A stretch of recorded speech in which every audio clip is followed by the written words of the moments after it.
they're able to provide data or have resources where we can give data to our students. I think that's an issue that everyone has experienced so far. So we're not alone in that. I think that the challenges that come from the restriction of movement and the sense of isolation or being alone, brings up a lot of issues, or how can you say, the weaknesses are shown and it becomes a lot obvious. So things like feeling connected to people is important. Issues of being able to keep up with your academic timetable are important.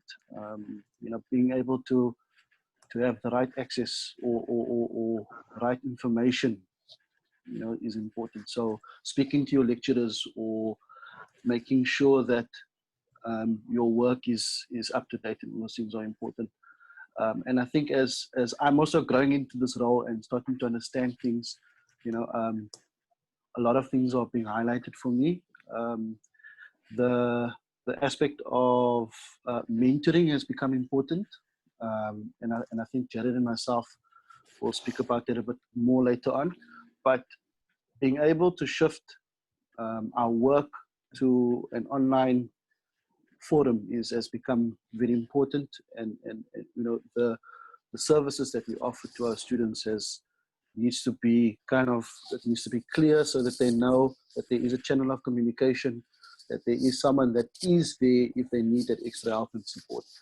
So yeah, the challenges we've had so far have been quite a lot, and we're still learning.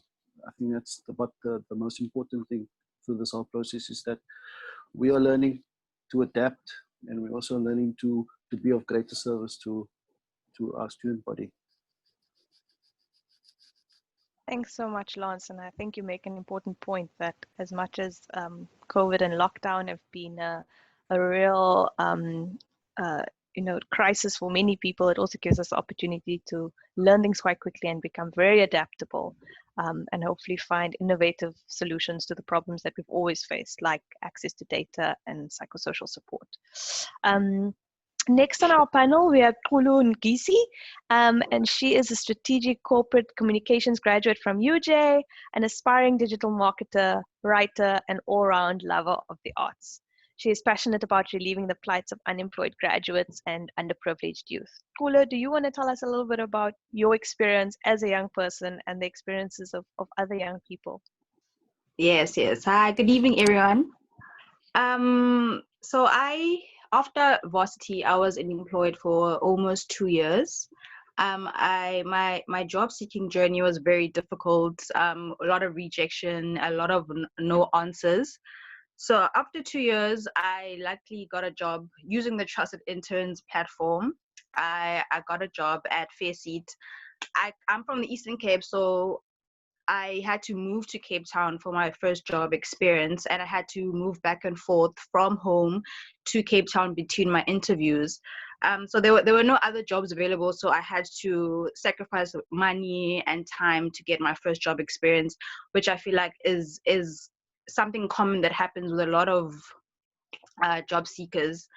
My experience with job seeking, it showed me that a lot of companies want someone who has an experience, like a year or 2 years experience straight from varsity, which puts a lot of people at a disadvantage, because when you're in university, you're just in varsity, and it's not easy getting a job when you're straight from varsity.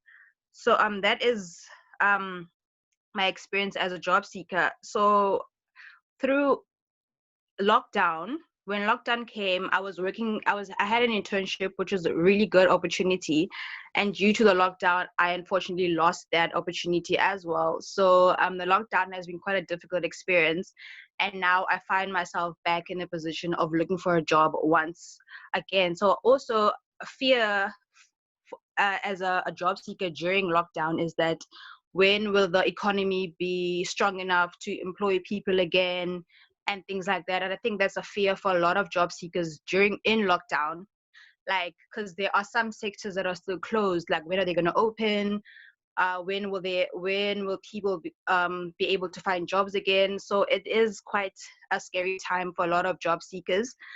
So but what I've learned through my experience as a job seeker is to constantly always improve your skills, is always to always learn something, because I know there are a lot of online courses and free tools on the internet that one can use to improve their skills. Because I know when I wasn't working, I learned a lot of digital marketing stuff, SEO and stuff that I taught myself, and that really helped me land my first job. So I think a lot of young people should definitely use the time to improve the skills that they have, so that they can land that first job. So it's a very difficult time now for a lot of young people and a lot of young job seekers. So but it's very important to keep learning and keep improving your skills.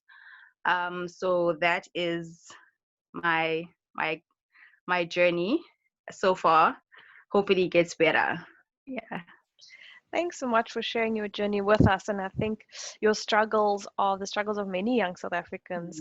At Youth Capital, we've traveled across the country, and I think to date has probably spoken to over 500 young people. And what you mentioned, the cost of work seeking, the requirement of previous work experience has come up in every single conversation we've ever had across most of the provinces. So I definitely think your story is a representative one, and we're really glad that you are on the panel with us tonight. Thank you. And then we have Jaryd Raizon from Trusted Interns. He leads Trusted Interns, and he works at the cross-section of his three passions: people, social impact, and technology. Everything he does is designed to transform South Africa to a place of inclusive prosperity for all. Jaryd, maybe you want to tell us a little bit about your experiences through your work at Trusted Interns. Sure. Thanks so much, Kristal. And hello to everyone that's streaming in and listening to us. So my journey in the youth space has been, I'd say, somewhat of a windy road over the last 3 or 4 years. And ultimately, what Trusted Interns does as an organization, and our purpose, is to help unemployed youth get their first job with great organizations. And our learnings over the time that we've been working in this space have really spoken to the fact that the issue of youth unemployment itself is systemic. And in order to effectively address it and to try fight it in a sustainable and scalable way, you need to look at it from a systemic point of view, and the approach needs to be integrated. So we've piloted a number of different projects to at least contribute to shifting the youth unemployment needle slightly. And those have included a free education project, an interest-free student financing project, the Trusted Interns platform itself, which for many years has just been a job matching platform to ultimately pair unemployed youth with suitable opportunities. And more recently, the launch of our mentorship program, which is really just a crowdsourced initiative where we are saying that every individual in South Africa and every organization in South Africa has the ability to contribute to helping the youth progress their career in some sort of way. And it doesn't have to be by employing them. It could be by simply just having a phone call with them, or writing a blog to share their journey, or sitting on a panel like this just to discuss ideas and workshop solutions. So really, we are a purpose-driven organization, specifically working on projects to empower the youth, and as Kristal mentioned, to ultimately and hopefully take South Africa forward towards an inclusive society. And we believe that the only way you can do that is by including everyone. And the truth is, and we can debate this, but I think we'll all agree to some extent that the youth are excluded from the conversation in many ways, and excluded from the economy. And we really can't move forward as a country unless we fix that. So hopefully we can have some great conversation about that tonight. Thanks so much, Jaryd, for sharing that with us. And I think the reason we all have had conversations before and excited to chat tonight is because this is exactly what Youth Capital is saying. Young voices have been left out of the conversation for far too long. Young people are often spoken at but not engaged with. And we really hope that conversations like this begin to change that reality. And so I thank you to all the panelists. I've realized that I haven't introduced myself. So I'm Kristal Duncan-Williams, and I lead Youth Capital, which is a long-term campaign that really envisions a South Africa where every young person has the skills and opportunities to get their first decent job. And we very much aligned with a lot of the thinking that both Trusted Interns and the Cornerstone Institute have, and this is why we have these conversations. So without any further introductions, let's get into a bit of a discussion. So what, in your opinion, are the challenges that young South Africans face when in education, when they're going through the education journey? What are some of the challenges that they face? Maybe Lance, you can kick us off.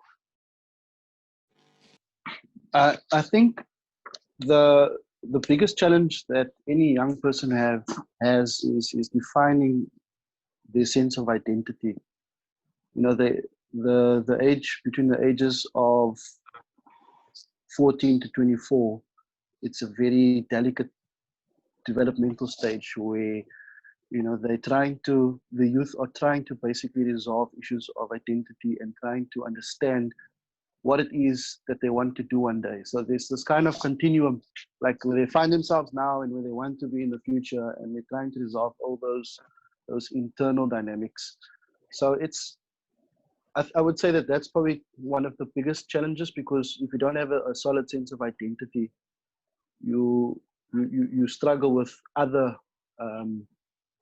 emotional or I suppose cognitive challenges, like basic things like setting good boundaries, for example, or understanding how to develop healthy relationships with your peers or your teachers.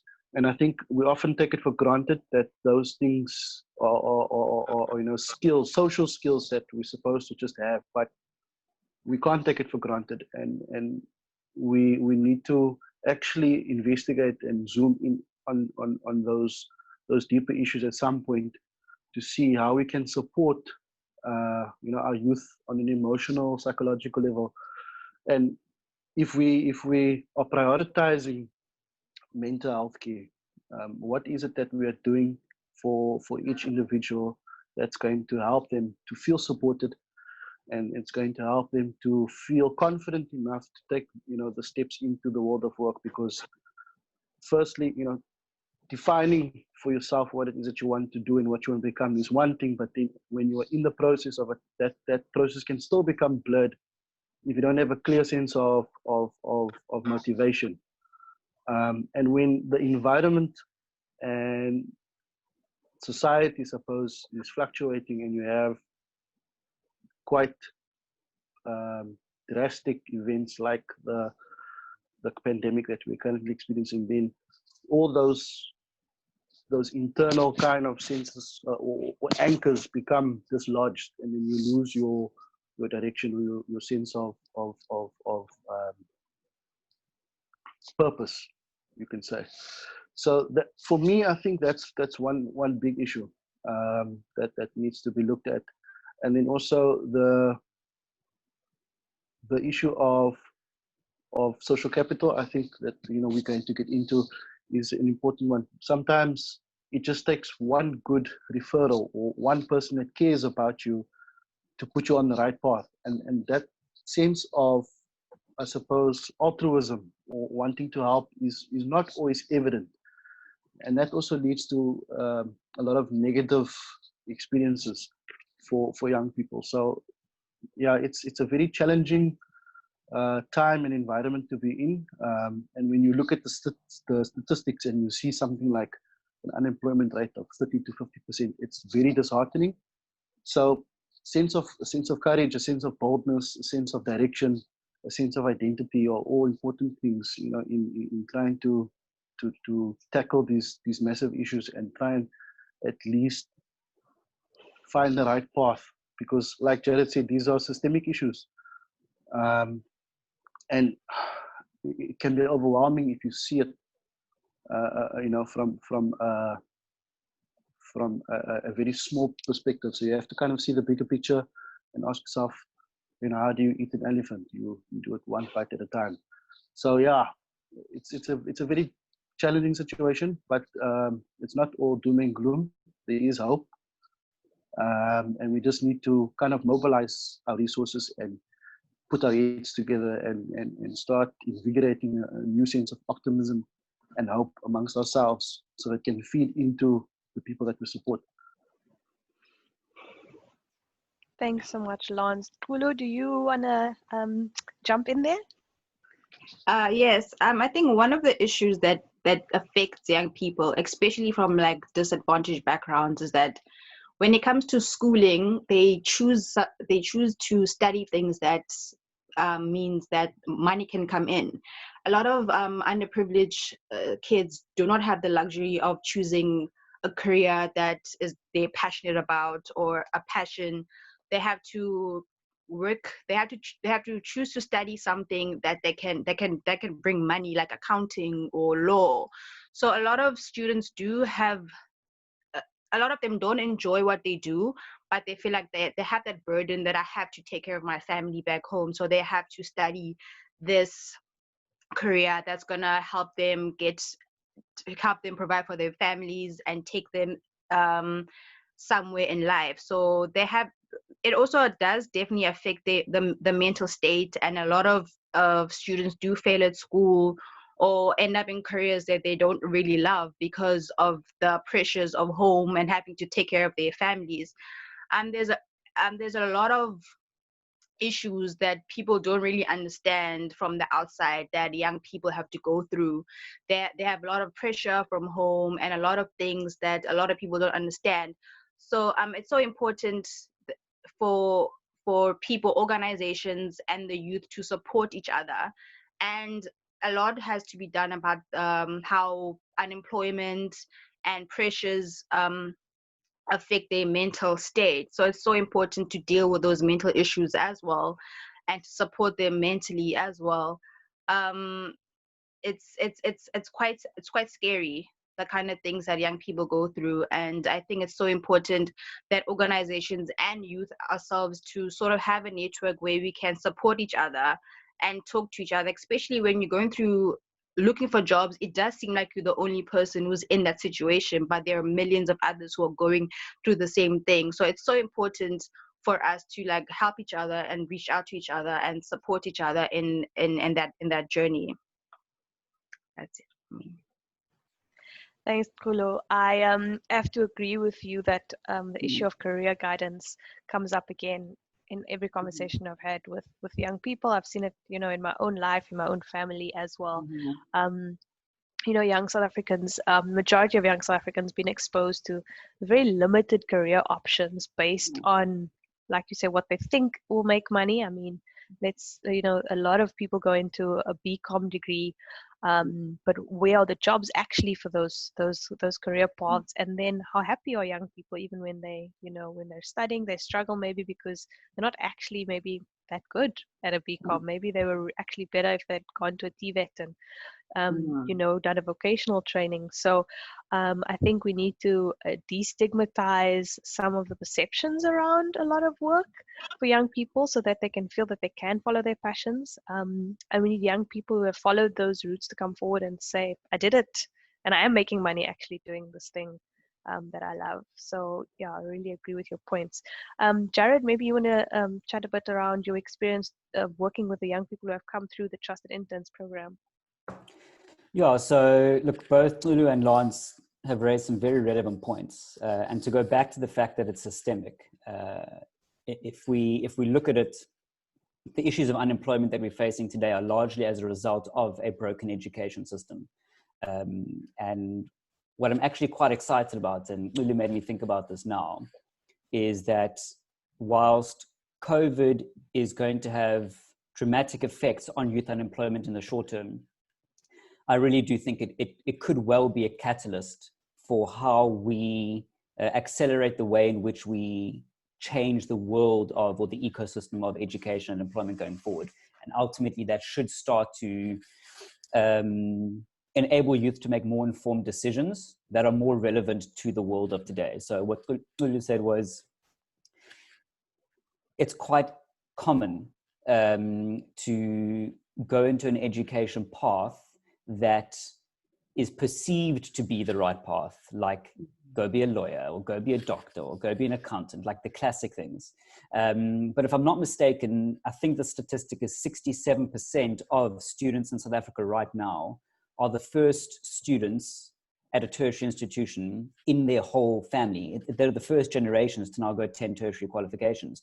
So they haven't got that social capital from an upbringing point of view and from their families. They don't have role models in their community that they can seek guidance from to inform what path they take. So it's almost as if they make choices that they feel like they've got no say in. It's like, okay, cool, I'm just going to go do that.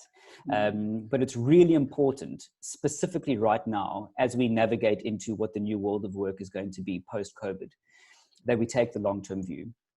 And I'm hoping that as a collective of youth, they can help each other make those decisions. Because they are all in the same boat. They, as in we are all in the same boat. The future is the youth. We are quite literally, by definition, the future leaders of this country in many aspects. And it's really important that everyone embraces a collaborative approach to trying to help each other make the right decisions and looking at what does the world look like 10 years from now, and being brave enough to make the decisions that may, in terms of our parents and grandparents, not seem to be like they're the right calls, but really they are. And if we don't shift that mindset and support one another in doing so, we're unfortunately just going to be setting ourselves up for even more failure going forward. But it does start with the education system. So Lance, I'm very keen to continue this conversation about how at an institutional level, we can support the youth in making the right decisions. And maybe it's as simple as not just blindly accepting any person for any specific faculty or any specific discipline. Actually take them through a cognitive discussion about, is this the right thing for you before you now enroll? Yeah, I mean, you're speaking into, you know, the concept of psychological assessment or career guidance and counseling, which is not always available to everybody. I want to just comment quickly on what Chulu said. I think my own experience in my own life, I've also seen people make the wrong decisions about specific careers. And it kind of highlights the importance and ability to make informed decisions. And also for me, from a motivational perspective, we have to kind of think what are the extrinsic motivational factors, what are the intrinsic motivational factors? Because if we are not doing what we enjoy doing, if we're not doing what we love doing, there's always going to be some sort of incongruence within ourselves where we're feeling lost, or we feel as though we're not headed in the right direction. And one of the main reasons why people are not happy in work is because, or not satisfied in their jobs, is because they're not doing what they love. They're not receiving the right emotional benefits or returns from what they're doing, because they are purely just working for the sake of working. And I understand, you know, that a lot of things are circumstantial. If you have a limited amount of options for studying and a limited amount of resources, then you kind of have to go with what is in front of you, and that puts you on a specific path. And some people don't resolve that conflict between external and internal motivational factors. And some people are fortunate enough to sit with themselves, look themselves in the mirror and say, look, I'm not happy. How can I shift or change my career path right now so that I do feel more fulfilled, that I do feel happier? So, you know, if we see the bigger picture, and I think a lot of people that are in a much more mature situation within their careers, those people are able to kind of see the positive and the negative aspects of their work. But as a person that is still struggling to define what it is that they want to do, looking into the world of work is a bit of a black box. They have got no insights into what the world of work really looks like. So, you know, things like job shadowing, mentoring, Um, those types of relationships that can come from social capital and networking are very important. So yeah, I think there is a definite need for robust forms of career guidance counseling, at school level and at university. Absolutely, and I think Chulu, maybe you can bring it all together. I think what Lance has said and what others have said, a lot of young people lack self-confidence. So I can think of my own schooling journey where I was nearly forced into doing accounting because I had such a high mark for accounting, but I loathed accounting, like hated it so much I cannot tell you. And I really loved science and biology, and that's what I wanted to study. And lucky for me, I was a confident child, so I just stood up to the teachers and said, nope, I'm not doing it. Like, this is what I want to do. But I know I've heard other young people say they're forced into certain subjects because teachers say, oh, you do well in this and less well in that. And also teachers want to look good and they want good marks in the class, so they force learners to take specific courses whether a learner enjoys those specific subjects or not. And I think all of this leads to poor subject choices at school, and then poor post-school study choices because you can only apply for what you can apply for with the subjects you've taken in matric. So Kulu, maybe you want to speak a bit more about the impact of poor career guidance or lack of career guidance in schools for young South Africans. Yes, I've had experience with that as well. In the beginning, I wanted to do law because I did well in English, and also because law it means more money. I can earn more. And then I got rejected by UJ to do law, and I wasn't really upset with that because I knew deep down inside it was not something that I wanted to do. So I did marketing, which is something that I definitely enjoy. Because I know I would have. I know now that I would have hated law. I wouldn't have enjoyed it, and because I'm more of a person who's more on the creative side. So I know a lot of people, a lot of friends of mine had to do subjects that they struggled with, so that because their parents were teachers and they suggested that doing physics would mean that you have better marks or better career opportunities, whereas someone is not good at doing physics and they don't enjoy it and they're not good at it.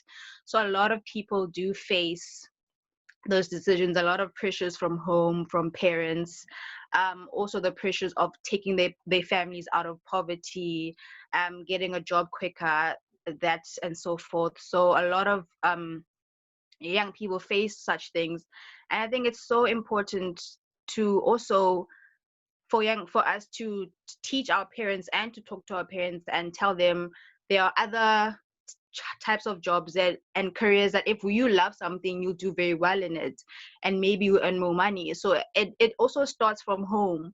It's so important to have conversations with our parents and our elders to tell them there are certain things we don't like to do. There are other careers that make more money. There are people who make money using social media, and people make money on their computers. There's so many careers out there, and it's so important also to teach kids from high school and let them know there are so many more careers. Because I know career days, there are people who come like lawyers and accountants. Those are always the career people that come to talk to students. So it's so important to have influencers or musicians or artists to come and talk to students and tell them there are careers in these fields and they can definitely flourish and do well within those fields. So I think it definitely starts from a school level, and these are conversations we need to have with with students from a high school, and to tell them there's just there's so much you can do out there, where you don't have to like wreck your brain doing things that you don't love so that you can make your parents happy or stuff like that. So it definitely starts from school, and we should definitely have those conversations with teachers and parents. Absolutely, and I think just at Youth Capital we're always trying to hear the voices and the stories of young people, and to hear from young people who have made a success of the non-traditional kind of job roles, I think is key to shifting the perceptions of parents and communities and teachers around what is a kind of desirable job and what is not a desirable job, and what opportunities really exist out there. The world is evolving really quickly. It was doing that before COVID-19. I think there's been a lot of innovation that's happening and is going to come out of this, as Jaryd has already touched on, and really presents us with an opportunity to think differently and do things differently, and to say to our parents, I sit in my pajamas all day, but I'm making money, right? I'm earning an income, I'm enjoying what I'm doing, and that's possible. And so those kinds of little changes, I think, are really where young voices can really change perception. So the next question I have for the panel is, what is the real benefit of support and mentorship for young people when they are at college and when they get their first decent job? What is the value add of having support and mentorship in those phases of a young person's life? Maybe Lance, you want to kick us off? So the benefit of having support at that point in your life is that you have, first of all, a sounding board, someone that you could speak to quite openly about what's going on in your mind, what you're feeling, your actual real experiences of, you know, being on campus or being in class, and having a relationship of accountability and reciprocity is important, because you're able to have a sense of, how can I say, not guidance, but a sense of containment when you are overwhelmed with so many different aspects of life. Having that sense of guidance from someone that genuinely and sincerely has your best interests at heart is very important. You know, I'm not just talking about a buddy or a friend. I'm talking about someone that wants to see you succeed, someone that is genuinely invested in you being the best person that you can be.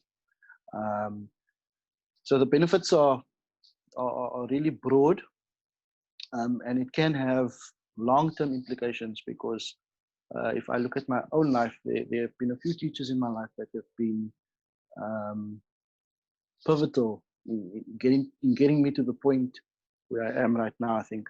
And if it had not been for those people that were kind of champions for me, I wouldn't have felt that someone believed in me, or someone had faith in me, someone cared for me, and that sense of wow, someone has faith in me. It gives you the reassurance and sense of security within yourself to then motivate yourself and become more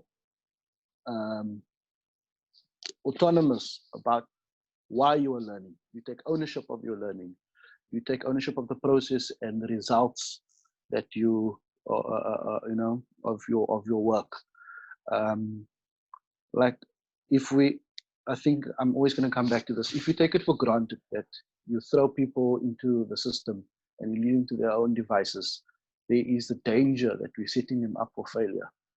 And I really feel that there's not enough done for youth where we are setting them up for success. So the concept of mentorship and coaching and guidance it can't be emphasized enough. Does that answer your question a little bit? Yes, absolutely. And you know, in school, even the research shows that having one caring adult in a young person's life at school level seriously reduces their risk of dropping out of school without completing. So we know this from in-school youth, and I'm sure that the same is true for young people throughout their journey to finding and thriving adulthood, is having a champion in your corner, as you say. And I absolutely agree with you. We've been setting young people up to fail in this country. We don't acknowledge the barriers that they face, and we do very little to help them overcome those barriers. And in talking to young people, I think they often feel like it's all on them, actually. They have to be extraordinary. They have to overcome these odds somehow, because nobody's going to help them otherwise. So Chulu, maybe you want to add to that.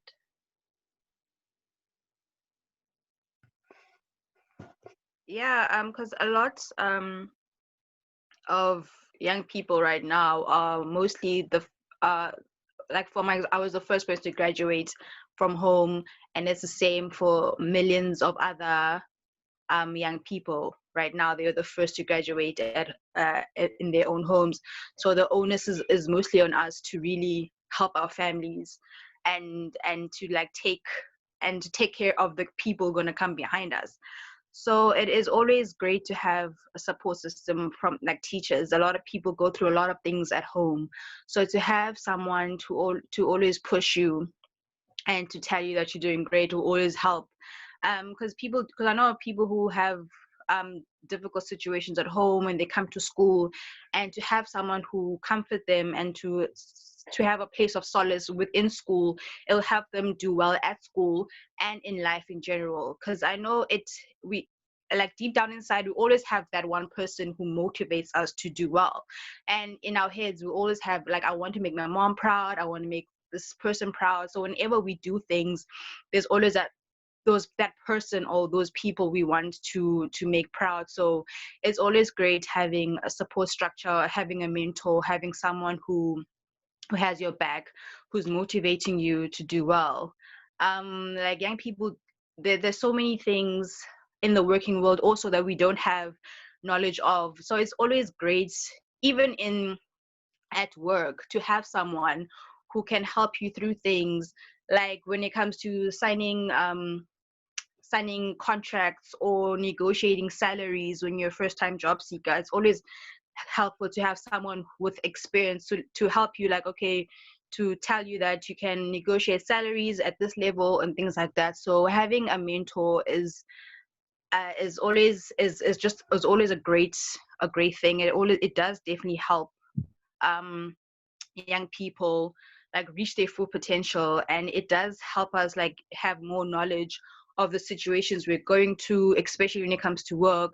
So having mentors is really something that I think that is definitely a conversation that we should have. It's definitely something that should be talked about, and a lot of networks should be created where young people can go to be able to talk to people who have more experience and like help guide us into the working world, because there's so many things that go on that we don't know. So it'll always be great to have someone to fall back on and get advice from. Absolutely, Kula. I think we all really benefit from having that kind of sounding board, or just somebody to say, I'm making a good decision or a bad decision. Take a look, as you say, at this contract for me. And so maybe that's a nice segue for Jaryd, the more practical side of job seeking, how mentors can add value to young people in a practical way, really like navigating the steps to forming a career path, making good choices when there. Yeah, so I think Chulu hit the nail on the head in like the last few sentences, where we often say within our own team and within our mentor cohort and within our community, you don't know what you don't know. And it's just no individual has the capacity to understand and have the foresight of exactly what their path is. But if you can collectively harness the experiences of your peers, you and the creator community, whether it's in your business or your family, you can help inform the path that you should take and the path that makes the most sense for you. So we have found in our organization that here's one example. Every time we used to hire a new individual into our team, as best we could, we would always try to hire 2 people at the same time, so that it's not just one new person entering the business, it's 2 people, and they can kind of help each other and support each other in the first few phases of entering their career. And what we're doing with Trusted Interns right now, because we've identified that there's simply too much disparity between the number of individuals who have experience and can be a mentor and the number of individuals who need mentorship from a youth point of view. It's impossible to have a one-to-one mentor relationship for all the youth in South Africa. It's probably impossible to even have a 5-to-1 ratio. And that's why it's so important to make this network where everyone can support each other. And these critical decisions that you make as you're entering into your career the small things like the contract negotiation or the salary negotiation, or deciding what that your job may be, or the different tasks and the responsibilities that you take on to help you grow towards what your greatest purpose may be. Whilst in your first job, they may not be paramount to where your career is going to be 20 years from now, but it's the start of your journey. And it's really, really important to have a culture of collaborative growth, where everybody is mindful that the future of South Africa as a greater society is very much dependent on the propensity for each individual in South Africa to succeed. So one should have everyone's best interests at heart, because if we can help Chulu have a fantastic career, and to grow herself and to work on a job where she feels like she's living her purpose and her intrinsic motivation is being constantly nourished, at some point, her extrinsic motivation will follow. And that's really important. So Lance, you spoke to this quite a bit, that organizations and businesses and institutions need to understand the acute difference between intrinsic and extrinsic motivation. And in our opinion, intrinsic always should come first. Because if an individual is working for something that feeds their purpose, ultimately the commercials will follow, and the income will follow, and they will thrive. They're in a position where they can thrive. However, it can be difficult for someone who doesn't have that social capital in their home to make those decisions to do that, as Chulu said, because of that peer pressure. So if individuals can support each other to make those right decisions, and to navigate that journey with each other, then I really do think 10 to 20 years down the line, we're going to be far better off as a society. Absolutely, Jaryd. And maybe I think Lance might want to jump in here. But you know, how can we establish these kinds of mentorship programs in the workplace? I think your example of trusted interns, where you get two people to join at the same time, is nice. Right now, I think it happens quite haphazardly sometimes. I mean, some people have great bosses who really nurture them and grow them. I've had that experience in my working life. Other people have horrendous experiences of, you know, bosses or managers who don't necessarily see their value or don't recognize their basic, their intrinsic capabilities and their drivers, and kind of nurture those. So how can workplaces make this more scalable, more of a reality, more sustainable for young employees? So I suppose the place of work is, it's, you know, people, if you look at business and you look at organizations, they've got their own challenges as well.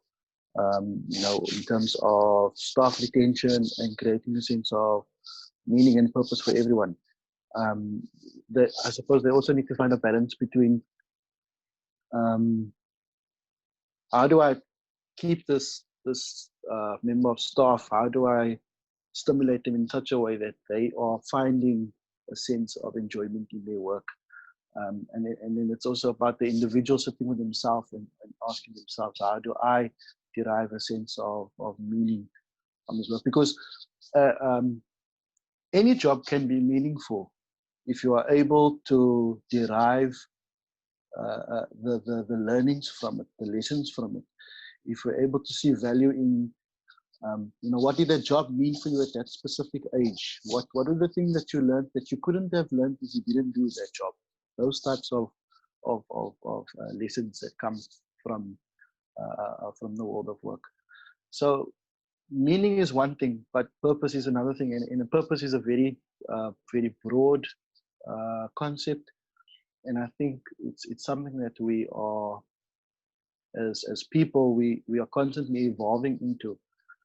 So I think what people could do at work is really look deeper at the relationship between the managers or the hierarchical kind of setting, and kind of find a way to minimize the barriers that are between the boss and the employee, you know, because there might be an issue there. There might be barriers there that we do not understand, or we're not able to appreciate enough.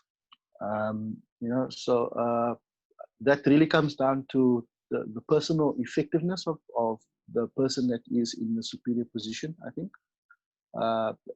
How is that person able to be a mentor as well in that respect?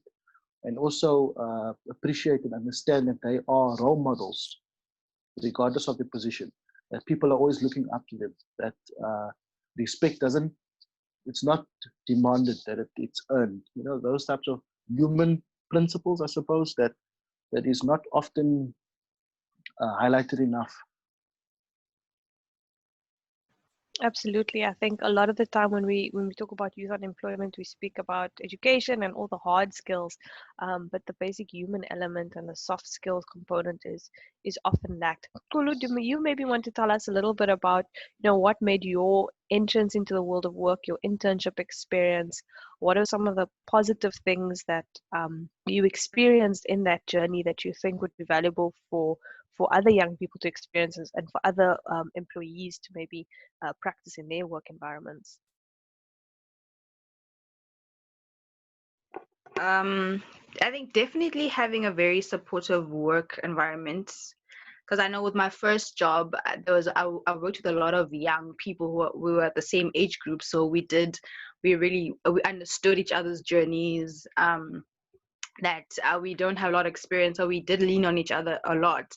And also being part of a graduate program where everyone is basically all in the beginning of our careers. We're starting at the same stage and we learn each other. If someone doesn't know something, we help each other as well. So a graduate, having programs like that is very helpful, because you have your peers to lean on and to help you when you don't understand certain things.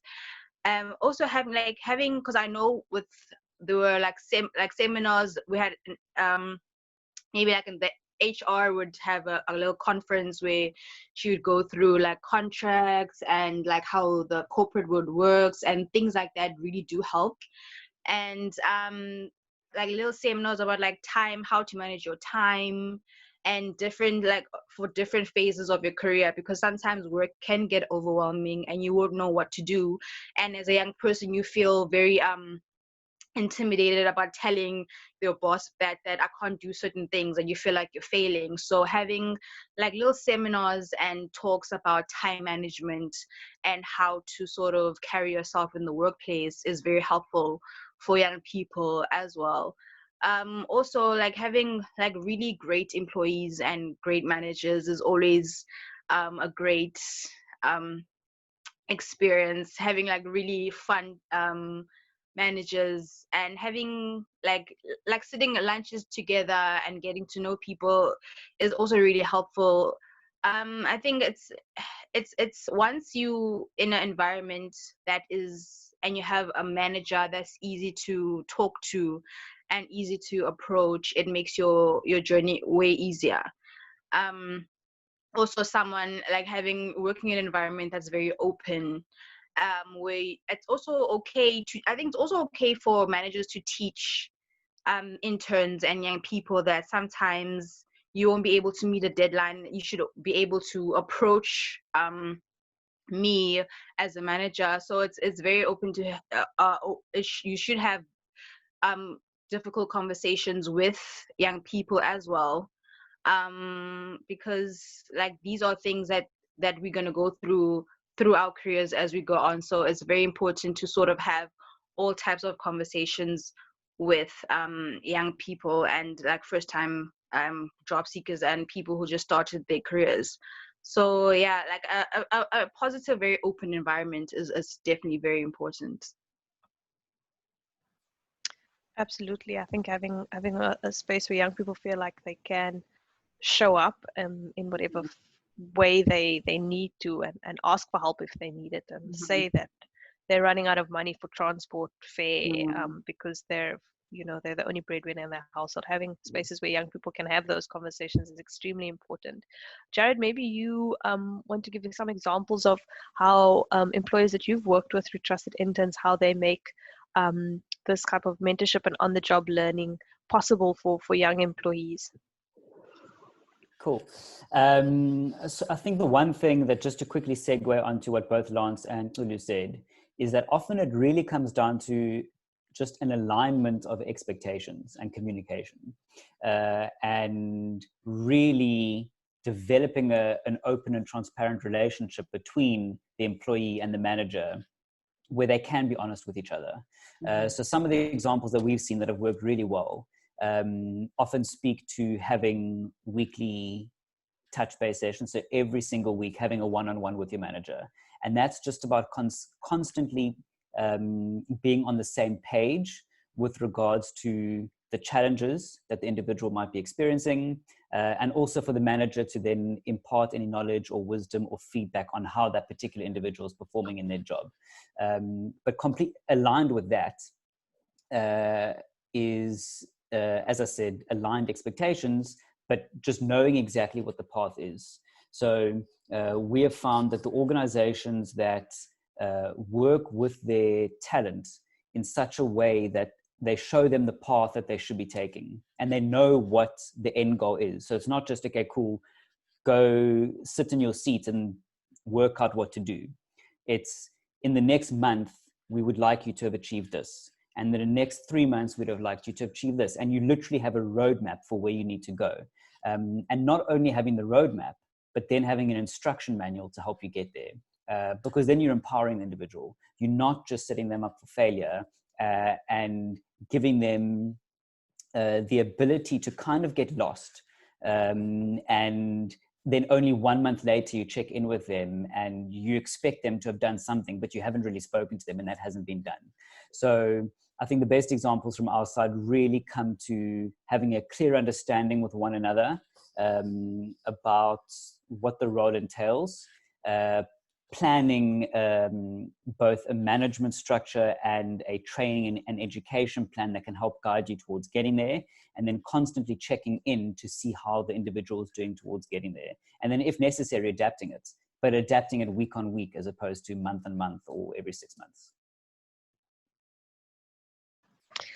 Absolutely. And I think, we've spoken now about young people in the workplace and the mentorship that they can receive there. And I think from Lance's experience, we've spoken about young people in education and in institutes. But a question that's come through on Facebook is, what about young people who are not in post-school education institutions? How do they receive information and the support that we're talking about?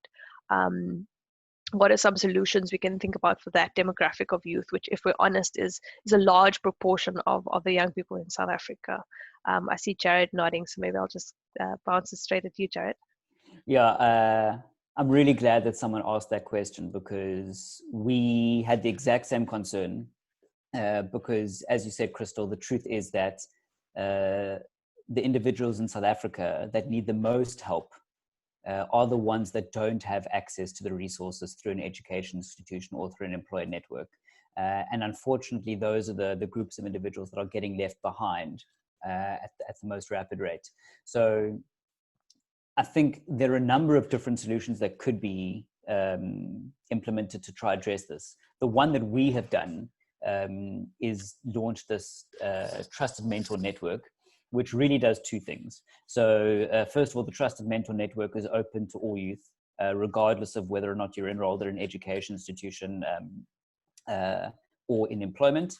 And essentially, it relies on crowdsourced intelligence. So we have gone to our own network of employers and educators and said there are 8.2 million youth right now who are not in education or employment, who are currently economically inactive. Someone needs to help them understand the steps that they can take or the skills that they can acquire to help them take that next step so they can support themselves and their families and their communities and society.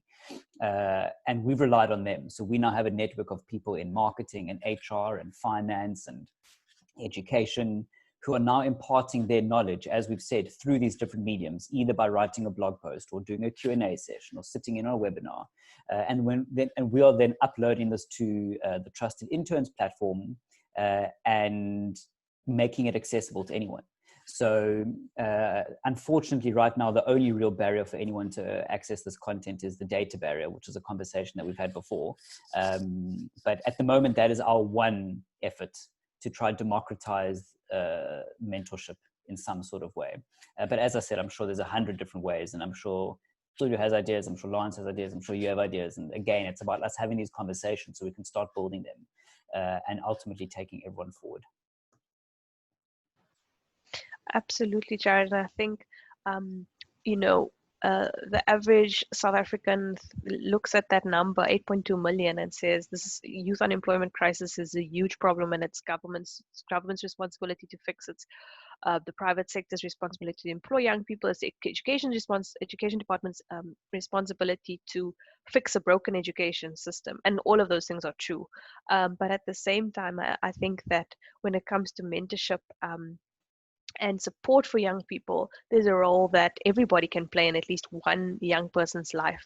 Chulu, maybe you want to speak about some things that you have seen work for yourselves or other young people, you know, the small actions that people can take to really help move at least one young person forward in their career journey.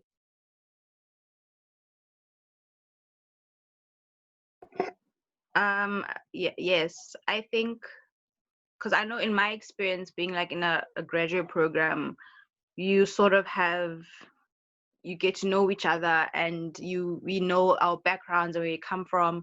So there have been situations where we sort of relied on each other and helped each other.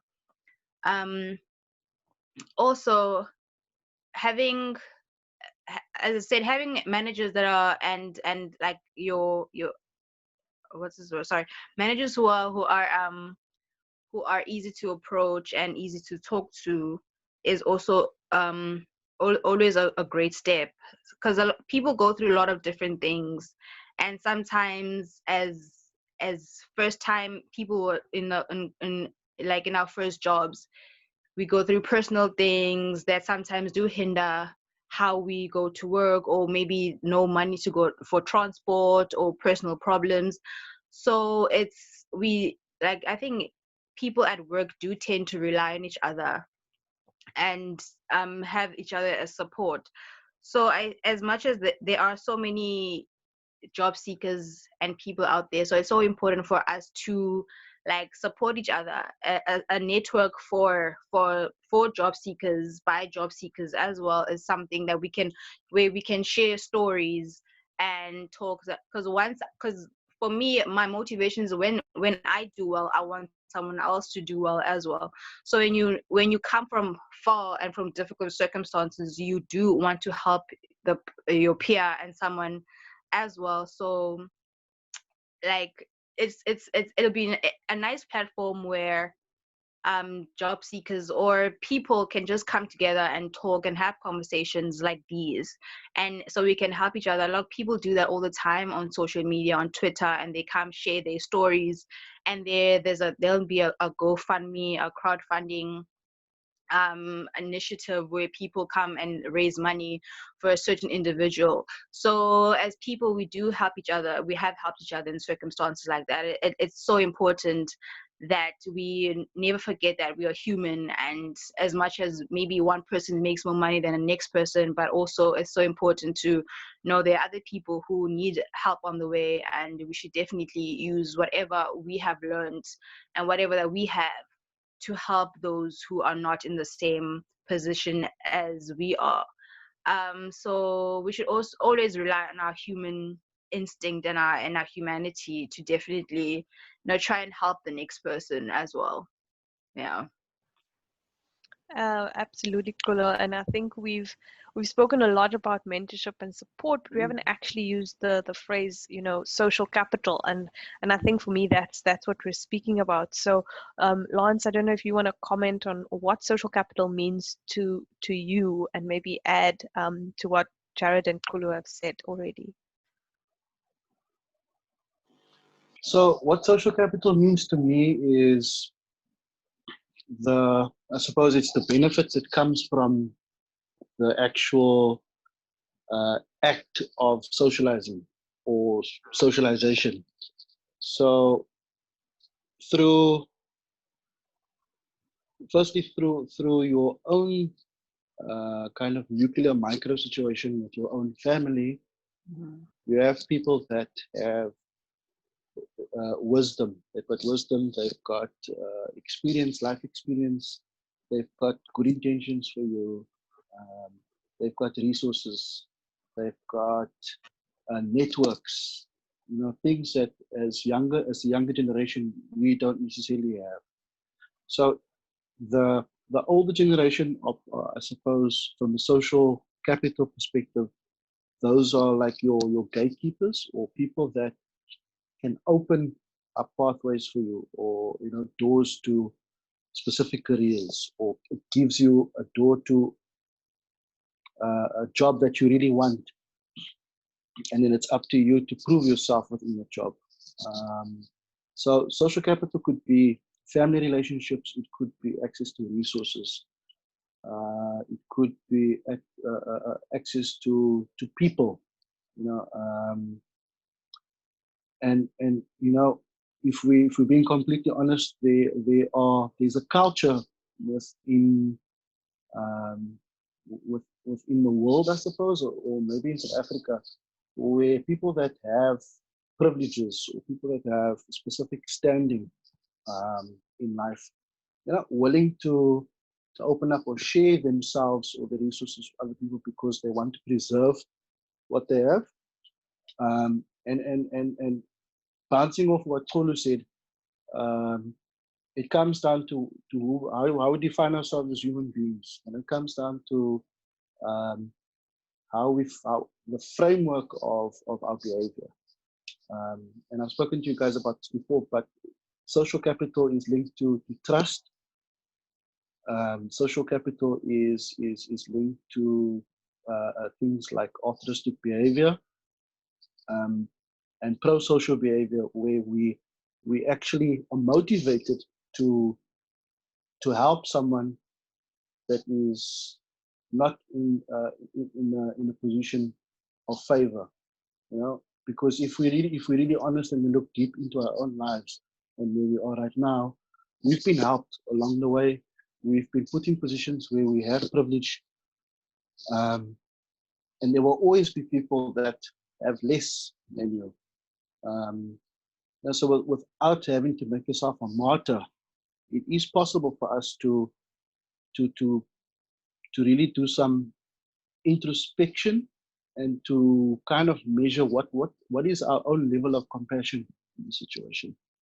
How willing are we to help someone and share what we have, so that that person can also move from a situation where they are purely just surviving, and they're able to shift their lives through their own volition and action to a place where they are thriving.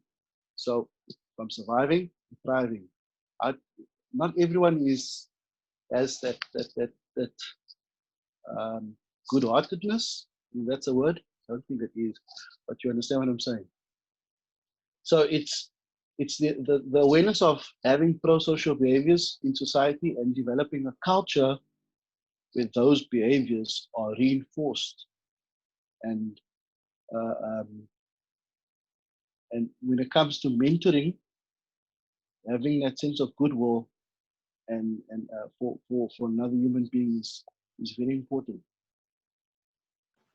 Absolutely, Lance. And there's a comment on the Facebook page from somebody saying, I think, I've been one of the fortunate ones because I have a large network, and that has put me at an advantage, being able to form relationships and networks with different people in different contexts, and allowing me to explore different options and to find different job opportunities through recommendations or through time I've spent volunteering. I think this comment captures the experience of many people, myself included. I have quite a weird and wonderful journey in terms of what I studied and what I do now. And the only reason that I was given access to any of those job opportunities that I've had is through talking to people and knowing people. But the reality is that 60% of young South Africans live in a household without an employed adult. And so for them to have that social capital, that network, is really is really difficult. So, with social distancing in place, what are some of the practical steps that people with social capital can take, but then also young people trying to build a network can make in this time to grow their social network, or for those who maybe have some social capital to help young people to grow their network? Jaryd, maybe you have some thoughts. I really do feel like it comes down to something that Lance said, is it's pro-social behavior. And Lance and I actually discussed this earlier on. And I'm embarrassed to admit that when he mentioned to me the term pro-social, I actually said to him, I haven't heard that term before. What is pro-social? And the way he explained it to me, just in case anyone in the audience doesn't actually know, is that it's the opposite of antisocial. And as soon as he said that, I said, okay, that makes a lot of sense. It's about getting out, having conversations. You can't, it's very easy to, I don't want to say wallow on your circumstance and kind of, I don't want to say victimize yourself or play the victim, but it's very easy to get into a space of anxiety and stress where your circumstances aren't in a place of privilege, and you really just have no idea how to kind of get out there. But the truth is, every single node in your network compounds your ability to progress in some sort of way. And it's about having those relationships and nurturing those relationships and having the difficult conversations, which sometimes aren't easy when you have to say to either someone in your family or someone at an institution, whether it's an employer or an educator, or in your network of friends, hey, I'm struggling here. Like I really don't know what to do. I'm studying accounting and I hate it. I kind of wish I did that. And this comes back to what I think Lance was saying it earlier. So I studied what I felt was the right thing for me to study because my friends were studying it and it just seemed like the path that was for me. But for 4 years, I sat there thinking, what am I even doing? And you can't discount that experience, because through that journey, I managed to meet a lot of people and still leverage it in order to navigate to where I am right now, where I'm not really using anything that I studied. I, to be frank, oftentimes don't really know what I'm doing. I'm very much living the Peter principle.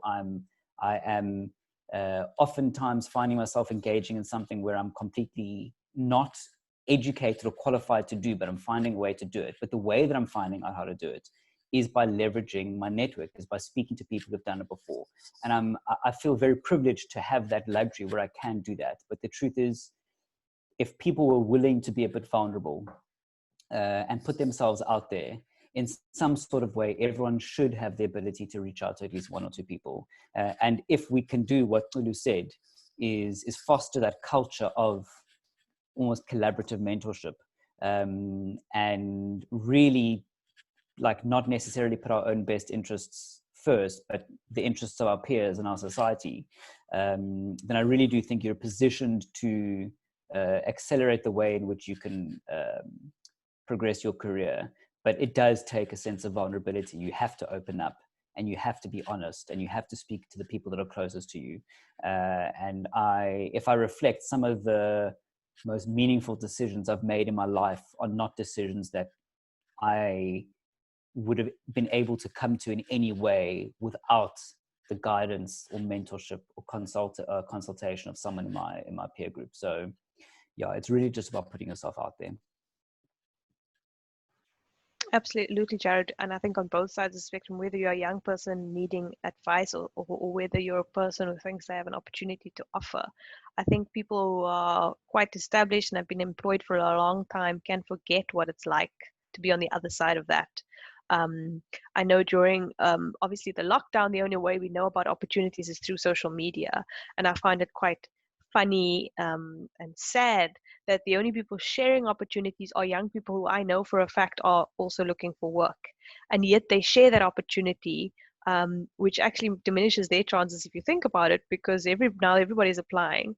And I see young people sharing job opportunities all the time. And yet older people who I know for a fact are very much employed and are in the world of work, I never see them sharing very much. And I find that quite sad, and I don't know if it's because older people just aren't thinking about it, don't think sharing it will make any difference. And Chulu, so I'm interested to hear from you. You've spoken quite a lot about peer-to-peer support and how young people are really trying to support each other. But how do you think older South Africans, people with more experience or have been employed for longer, can come to the party a little bit more? Yeah, that's a great point that you made, Kristal. As young people, we do help each other. We share job posts with each other all the time. And I think older people definitely are very comfortable. You know, they have jobs, they have careers, so they maybe tend to forget about that journey of like being a job seeker and how it feels not to have a job. So I think they should, as I say, a network is very important. I think also to always, like, in my first job, there's still people I still keep in touch with from my employers, and who I can talk to and go to anytime to ask for advice and to ask and for help. So I think for older people and people who are more established to maybe on social media, when people are posting posts, they could like write something, or maybe share a post from their from where they work, and say, oh, here's something as well, you guys can definitely check this out. And because I know social media is where everyone is at, and people are talking on social media all the time, so people who are more established can definitely use those platforms as well to share posts from places where they work and share motivation and words and so many things with young people, because it is easy to get a hold of us sometimes through social media, so they can definitely, like, you know, be there and like and be more active there and on LinkedIn, and definitely have seminars like this that can be easy for some people to access with our phones and our computers, like to have conversations and to talk. It can be a great help. Definitely. And platforms like Trusted Interns, where they are a platform where people can talk and share ideas and things like that. So like platforms that are definitely, social platforms like this are very important to get the word out there and to get people who are more established and who are working in touch with younger people like us. Yeah. Absolutely, and we hope that data prices will continue to fall, and that that will become less and less of a barrier, and that network coverage will improve more equitably across the country, because I think that's a big barrier to any of the solutions we're thinking of, especially during COVID-19, and as we maybe move to slightly less harsh lockdown conditions. I think virtual spaces will still continue to be the platform of choice for people with social distancing. There's a comment that's come through from Facebook that I just want to touch on, because it's something I have been talking about for a while personally, is that life orientation should be better used to equip learners who are in school with making better choices. I know we have a lot of young people who actually don't finish school, but at least in the lower grades, grade 8 and 9, we know that most young South Africans get to grade 9 at least. And so here's an opportunity where you have contact with these learners. Or most young South Africans are touched by life orientation curricula, but it's not been used effectively. Lance, how do you think that that curriculum could be improved upon and used more effectively to give career guidance to young people? When I left high school, being a high school teacher in 2012, the last subject that I taught was, in actual fact, life orientation. And there's a general perception amongst teachers, and I suppose students as well, that life orientation is not a serious subject. It's not taken seriously. And in order to become a life orientation teacher, if I think back now, you have to have a qualification in psychology, at least. So if the whole life orientation curriculum was reframed and it was given a higher sense of value, I think there would be more investment in the subject itself, because if the subject doesn't have a particular status amongst other subjects within in the greater framework of curriculum design, it's never going to be effective.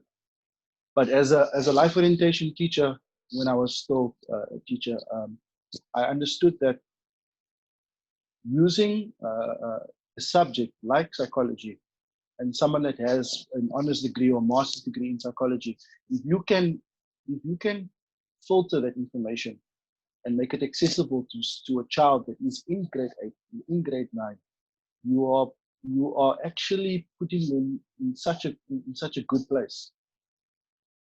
So firstly, you need to first respect the subject and give it the status that it needs. And then secondly, you need to give the life orientation teachers you need to empower them to be able to use those skills and knowledges that they have to be able to make a difference in, an impact on the learners that are as young as 14 and 15, because it's that critical age where that guidance is needed. If a life orientation teacher was empowered and given enough importance, they would be able to use the skills that they have that is derived from subjects such as psychology and sociology, and implement those real assessment tools in the classroom. And that takes a lot of the burden away from school counselors or school psychologists, for example, and it gives the power back to the teacher. So life orientation is a subject that has a lot of potential to be effective. And it needs to be given more attention. Absolutely, Lance. I fully agree with you that it's a missed opportunity to connect with young people and really give them some much needed guidance. I'm cognizant of the time, then we have 10 minutes left, and I'd like to leave time for just closing comments from everybody. But Jaryd or Chulu, if you wanted to give comment on the issue of life orientation, would you like to do that now just before we head on to closing comments? Chulu, are you going? Or is it me?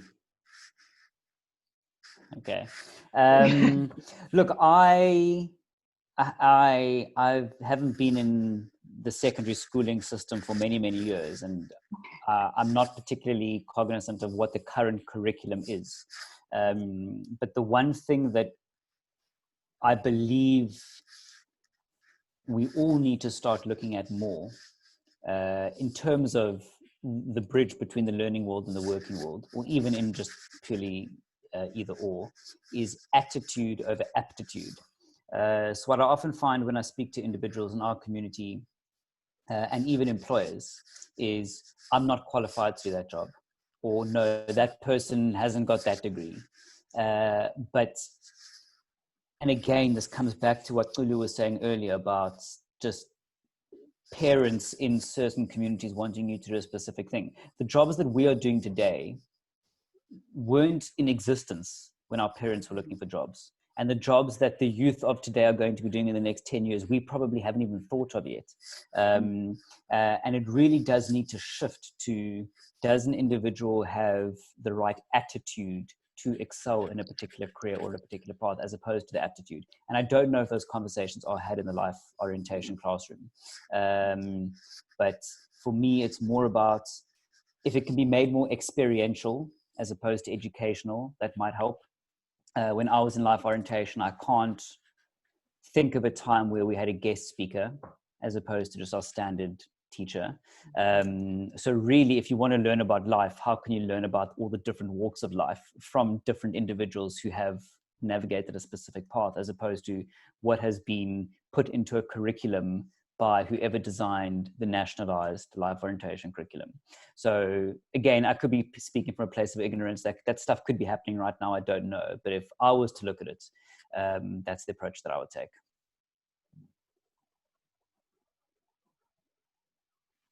Chulu, you want to jump in there? Yeah, because I also remember when I was life orientation class, it was always like a fun period where people didn't study, because people never really took life orientation seriously. And also the teachers as well, sometimes they didn't really also take the subject as seriously as they should. I mean, there's so much we can learn from life orientation when it comes like mental health and all that stuff. These are things that we do encounter in adulthood and in life as we go ahead. So it's so important to use that subject, and for that subject to be taken seriously by students and by teachers to raise awareness on issues and things that happen on unemployment and depression and job seeking and all those things. Such an important subject to have. And as Jaryd said, definitely having people coming to talk to students in that period, and also having mentors coming over and starting some sort of program through that subject can definitely help the youth a lot. It's such an important subject, and it should be treated and taken very seriously by students and by teachers. Yeah. Absolutely, Chulu. And another comment just come through just before we close, and I think it's a nice segue into closing. And it's from Kristal House, and they say that they run a program from grade R to grade 12, and they monitor all of their students. And they in their 5-year post-matric program, 95% of their alumni are working or studying currently. But they say that they contribute a lot of that to giving that guidance throughout the schooling journey, and not just right at the end when people are about to leave school. And I think that's a really important comment. And that I think as we close, we've spoken a lot about the realities that young people face, how we could maybe overcome those difficulties. So I think it's nice to close with some practical solutions. Maybe in closing, your final comments. I'll let you go first, Lance. So I think the point that I would like to leave with everyone is that the role of support in education and life is invaluable. You in certain countries, you have people that are employed as professional support workers, and those people actually go out into the community and help people with day-to-day activities. Yeah, and if some countries are employing people to do it professionally and we're not even doing it socially, we need to think about what support really is. We need to place greater emphasis on the need to support each other, because throughout the course of our life, at some point, we will all need some sort of support. So that's the one thing that I want to say. And the second thing is that youth should not discredit themselves and continue to believe in themselves and have confidence in their abilities, and not be so overwhelmed by the environment and all the big systemic issues, but continue to nurture your intrinsic motivation, continue to nurture what lives inside of you, and be in tune with that, so that when you find yourself in the right work environment, you can flourish and that you can be successful at what you do. Because the balance or the match between your intrinsic nature and your extrinsic environment, there's always going to be interplay. So if you are secure within yourself and you know what is important to you, what lies in your heart, and you're acting from a place of your highest value, then you increase your chances of success. Thanks, Lance. Chulu, your closing comments? For me, it's definitely for a lot of, because I know that a lot of job seekers, all they want is for someone to believe in them, someone to definitely give them a chance. Like all we want is one opportunity for us to prove ourselves and to show how serious we are about our careers and how well we want to do. So it's so important. That's one thing that I think that a lot of job seekers want people to understand, that having someone who believes in you is so important, and having someone who wants you to win and wants you to do well is also so important. So it'd be lovely if our organizations would look at things from that perspective as well. And also for people who are looking for jobs, it's also so important to always keep growing and keep improving your skills. There's so many tools online where you can learn, so many free courses and courses online where you can just study and improve your skills. That will definitely help you with finding a job, will definitely help you in your career. So always learning, always improving yourself is very important. So those are my final words. Thank you. Thank you so much, Chulu. And Jaryd, your last comments? I'm really quite inspired by the conversation we had about social capital here, and specifically around the notion that collectively we are stronger together, and if we want South Africa as a whole to go far, we need to do it together. And yes, government has a role to play, education institutions has a role to play, businesses have a role to play, but we don't have to rely on them collectively when we do have each other. So I think the youth, if they can adopt that kind of mindset and really work together to help each other move forward, and it is true, what you guys have said earlier, we really do see, I've actually clients who said, how do I recommend one of my friends for this job? I really think that they'd be good. Literally after he just had the interview. If we can really just create that culture where everyone wants to help one another, I really do believe that down the line, we're going to be so much better off. And what you put in really is what you get out. Call it karma, if you will. But really just help one another. And at some point, that help will come right back at you. And if you want to do that, we'd love to help you do it. Absolutely, Jaryd. And I think for everybody out there who feels that they can't do anything, it's really a small action. In closing, I'm just reminded of what our church did, obviously, when we were still meeting in person.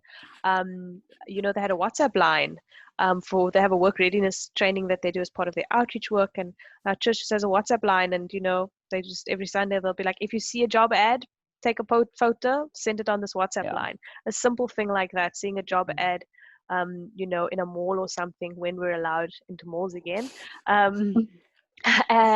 Sharing those kinds of things. It might seem like a silly thing and it takes you 30 seconds to do, but it could lead to an opportunity for a young person that could change their life. So I think, as you say, let's all work together. Let's not underestimate the difference that our small action can have. And while we try to work together to create a better society, which will benefit us all in the long run. So thank you very much to all of the panelists, to Lance, to Jaryd, to Chulu. It's been really lovely chatting to you. It's been a robust discussion, and I'm sure we'll have some other ones in the future. But until then, thanks to the audience for tuning in, and you can follow Cornerstone Institute, Trusted Interns, and Youth Capital through the social media links, which are on the Facebook page. Have a good night, everyone. Bye-bye. Amazing. Thanks, Kristal. Thank you. Thanks, everyone. Bye-bye. Bye.